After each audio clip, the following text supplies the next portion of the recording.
Alors, de belles rencontres de bon matin. Je pense qu'il s'est caché. Je suis à contre-vent, mais je pense qu'il m'a vu.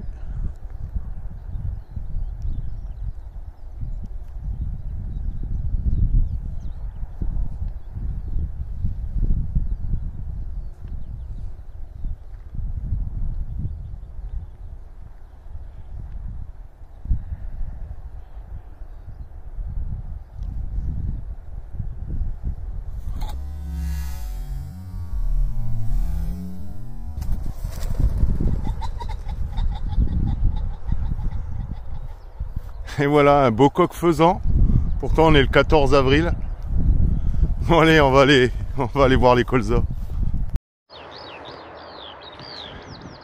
Bonjour à tous, alors j'espère que vous allez bien. Alors, si je ne l'ai pas oublié, normalement, vous venez de voir décoller un coq faisan, un très beau coq faisan, qui était caché le long de mon colza. Et justement, aujourd'hui, là, j'aimerais vous parler du colza, du stade du colza, et puis du traitement antisclérotinia que l'on fait sur le colza. Alors, voici donc ce qu'on appelle la hampe principale du colza, hein, c'est la tête qui est du colza qui est la plus haute souvent. Donc ceci correspond au stade G1, même un petit peu passé. Vous voyez là les siliques, j'espère qu'on le voit, les siliques elles font un peu plus de 2 cm. Et là il y a largement les 10 premières siliques qui sont formées. Et les pétales, je ne sais pas si vous voyez, voilà, les pétales commencent à tomber. Alors hier je suis venu voir, elles n'étaient pas encore tombées du tout, comme quoi ça évolue extrêmement vite. C'est un stade, le stade G1 du colza qu'il faut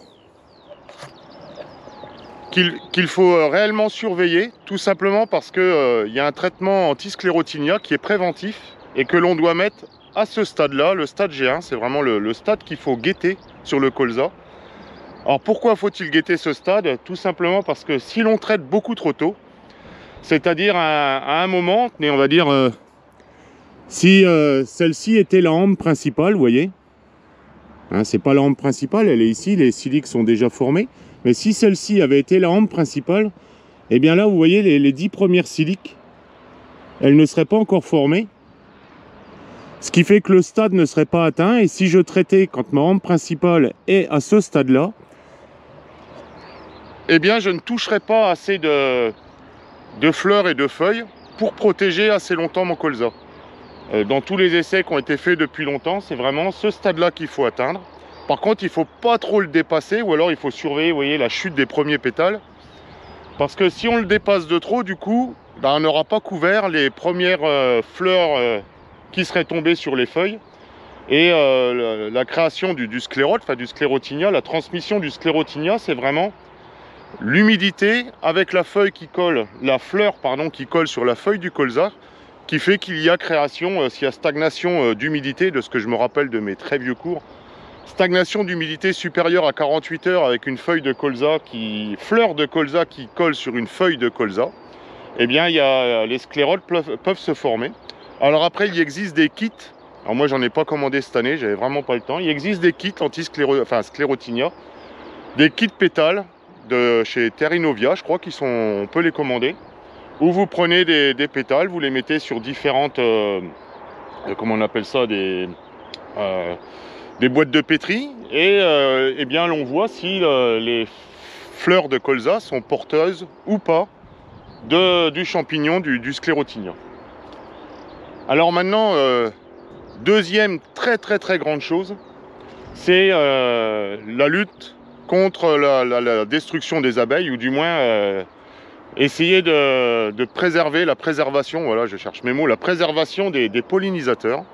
Alors il faut savoir que depuis très longtemps, mais en novembre 2021 est paru comment je dirais moi, un règlement qui est au journal officiel, qui nous dit que l'on a le droit de venir traiter avec des produits, et là on va dire contre le sclérotinia avec un fongicide, et ce fongicide ne doit pas porter, alors de tête c'est la phrase de risque SPE8, c'est-à-dire dangereux pour les abeilles et dangereux en général pour les pollinisateurs et pour l'environnement.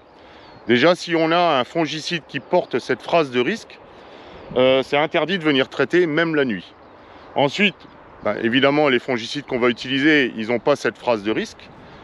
Mais en plus de ça, on doit respecter des horaires qui sont tout simplement, on peut traiter 2 heures avant le coucher du soleil ou dans les 3 heures qui suivent le coucher du soleil, mais à la condition principale, et ça paraît mais d'une logique implacable, qu'il n'y ait pas présence des abeilles. C'est-à-dire que si vous arrivez dans votre parcelle, faut y aller avant, forcément, avant de préparer votre bouillie. Si vous arrivez sur votre parcelle, hier le soleil s'est couché à 20h38 exactement, et qu'à 20h38 il y a encore présence de pollinisateurs, que ce soit des abeilles ou des bourdons, et vous ne traitez pas, quoi, vous attendez un petit peu. Donc les 2 heures avant, c'est pas la peine.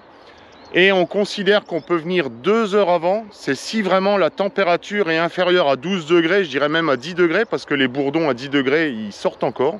Hein. On va dire il est 6h30 ou 7h du soir, le coucher du soleil est à 20h30. Même à cette heure-là, dans la loi, vous pourriez venir traiter, mais à une condition, c'est que la température soit inférieure à 12 degrés. Alors le mieux, très franchement, c'est, comme je disais, c'est d'aller voir, tout simplement. Et une fois que vous avez vu, ça y est, il y a quelqu'un, c'est mon père Karim, une fois que vous avez vu ça, vous décidez de traiter ou pas s'il n'y a pas présence de pollinisateurs. Bon allez, je reprends, je disais oui, là, le truc primordial, c'est tout simplement de venir voir un petit peu avant la préparation de la bouillie, et puis de s'assurer qu'il n'y a pas de pollinisateurs déjà à la base sur la culture. C'est vraiment la première chose à faire. Alors une petite chose que je vais vous montrer, la semaine dernière on a eu des températures assez froides, il a fait -2, -3. Voilà, ça se caractérise sur le colza, vous voyez. Hop, les petits S que font les tiges. Vous voyez, à chaque fois on le repère au même stade. Bon, il n'y a pas eu de dégâts, ça n'a rien fait, les tiges ne se sont pas fendues, les siliques n'ont pas avorté. Donc tant mieux, pour l'instant elles sont extrêmement belles. Et elles font 2 cm et demi là à peu près. Bon, comme je disais, hier le stade n'était pas encore comme ça. J'avais 5-6 siliques, j'ai dit je vais attendre un petit peu. J'étais venu exactement au même endroit. Et vous voyez comme quoi en une journée, j'étais venu vers 15 h, en une journée, voilà ce qui se passe. Alors là, vous voyez, les abeilles, je ne sais pas quelle température il fait, parce que je sais qu'elles sortent de les abeilles domestiques, elles sortent de leur ruche vers 12 degrés à peu près. Mais je pense qu'elles vont arriver, parce que là, il faisait 9 degrés, donc vous voyez, elles ne sont pas là, on n'en voit pas. Je ne sais pas à la caméra si on pourrait voir quelque chose, mais on ne voit rien qui vole du tout. Mais je pense que d'ici quelques minutes ou quelques heures, elles vont bientôt envahir le champ, parce que une autre chose qui permettrait de préserver les abeilles, et tous nos pollinisateurs, c'est qu'ils aient à manger tout simplement. Parce que là, le colza, il est en fleurs, donc elles vont avoir à manger. Ça, c'est une chose qui est sûre. Alors la floraison du colza, par chance, elle est extrêmement étalée, que ce soit dans nos régions de France. On a différentes dates, et puis même sur une même région, on a différentes dates, parce qu'en fonction de la date du semis, de la variété, du type de sol, de l'exposition, ça peut varier. Et puis si jamais, imaginons que c'est pris un gros coup de froid, la floraison ne se ferait pas. Ce serait peut-être retardé de 7-8 jours. Donc souvent le colza, la floraison s'étale sur 1 mois et demi, voire 2 mois. Donc ça donne à manger aux abeilles. Mais une fois que le colza, il n'y a plus de fleurs dessus, on va dire que si vous n'avez pas des régions où il y a des arbres fruitiers, même sauvages, je ne sais pas où c'est qu'elles vont trouver à manger. Alors souvent, elles tapent sur leur réserve. Comme là, ça s'est passé il y a quelques jours, il a fait très froid, du coup elles sortent pas du tout de la journée. Du coup elles tapent sur leur réserve, mais si déjà au printemps elles tapent sur leur réserve, arrivé à l'été, si l'apiculteur ne les nourrit pas, il n'y a plus grand chose, quoi. Donc c'est une des raisons pour laquelle moi je remets des arbres fruitiers dans mes haies, quand on me les vole pas, bande de salopards. Et puis voilà, c'est une autre raison pour laquelle il faut laisser des fruitiers fleurir. Alors là, le gel, nous, on a détruit quelques-uns. On sait qu'il y a déjà des arbres fruitiers qui n'auront pas de fruits. parce qu'il y a des petits brouillards hein, qui sont restés dans le village, coincés dans des haies de tuyaux, de pyracantha et tout ça. Et ben on voit le niveau. Hein. Le niveau de la haie, c'est le niveau du gel sur les arbres. Donc il y a le haut qui est fleuri, le bas, il n'y a déjà plus rien. Donc ce sera peu de fruits sur certains cerisiers, notamment pour l'instant.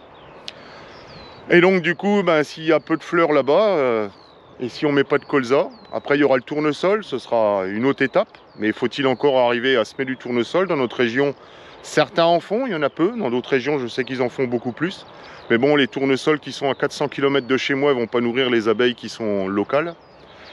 Voilà, hein, c'est un enjeu de l'agriculture aussi, de pouvoir préserver nos pollinisateurs. Bon, bah allez, je vous laisse là-dessus pour l'instant.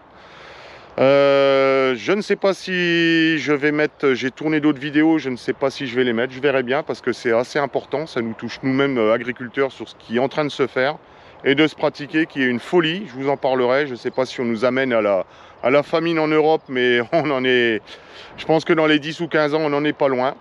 Alors c'est un autre point de vigilance qu'il va falloir qu'on ait dans notre tête. Bon allez, bonne semaine à tous en attendant. Je vous souhaite portez-vous bien, on va dire. Et à la prochaine vidéo. Allez, salut!